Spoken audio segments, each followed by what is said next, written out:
ሽንጋር ሀብዬ ይጀምራሉ። ዳሽን ባንክ ሁሌም አንድ እርምጃ ቀዳሚ። ሰላም እንዴት ናችሁ? መጥፎ የአፍ ጠረን ምን ማለት እንደሆነ ዛሬ ልንገራችሁ። ጠዋት ላይ ብዙ ሰው ከእንቅልፉ ሲነሳ መጥፎ የአፍ ጠረን ያጋጥመዋል። ከ85 በመቶ በላይ የሚሆነው መጥፎ የአፍ ጠረን በድድ በጥርስና በአፍ ዙሪያ ባሉ ችግር ይጀምራል። ከዛ ውጭ የሳይነስ፣ የቶንሲል፣ የሳምባ፣ የጨጓራ እንደዚሁም ደግሞ የጉበትና የኩላሊት ድክመትን ጨምሮ በተለያየ የውስጥ ደዌ ህመሞች ምክንያት አንድ ሰው ላይ መጥፎ የአፍ ጠረን ሊጀምርም ይችላል።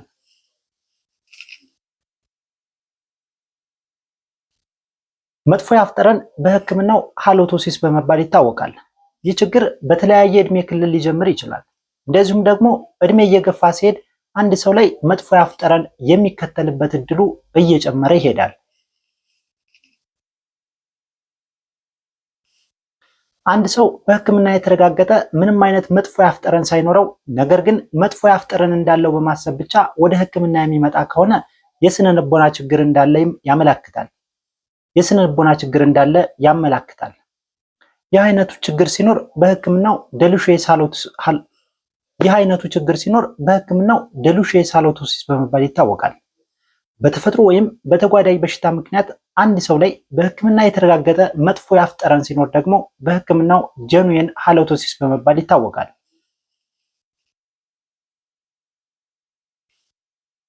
ምንም አይነት የጥርስና የድድ ችግር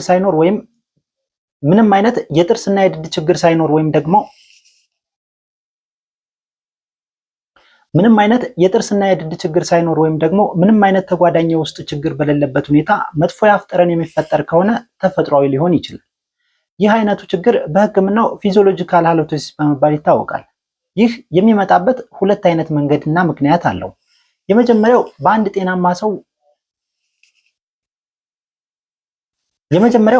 ጤናማ ሰው አፍ ውስጥ በተፈጥሮ የሚኖሩ ጥቃቅን ተዋሳዎች አንድ ሰው ከተመገበ በኋላ በምላስና በጥርስ መሃል የሚቀር ጥቃቅን የምግብ ትርፍራፊ ወደ መጥፎ ጠረን ወዳለው ተረፈ ምርት ሲቀየሩ ነው።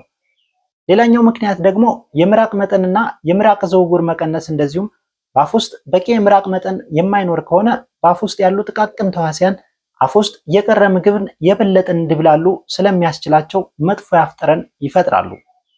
አንድ ሰው እርግጠኛ የሆነ መጥፎ የአፍ ጠረን እንዳለው ለማወቅ በሐኪም እገዛ ወይም ደግሞ ቤት ውስጥ የተለያዩ ነገሮችን በመጠቀም ማወቅ ይችላል።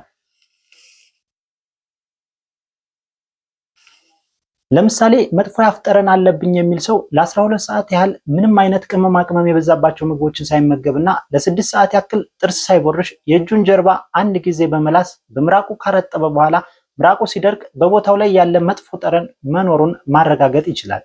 ሌላኛው ደግሞ ንጹህ መጥረጊያን በመጠቀም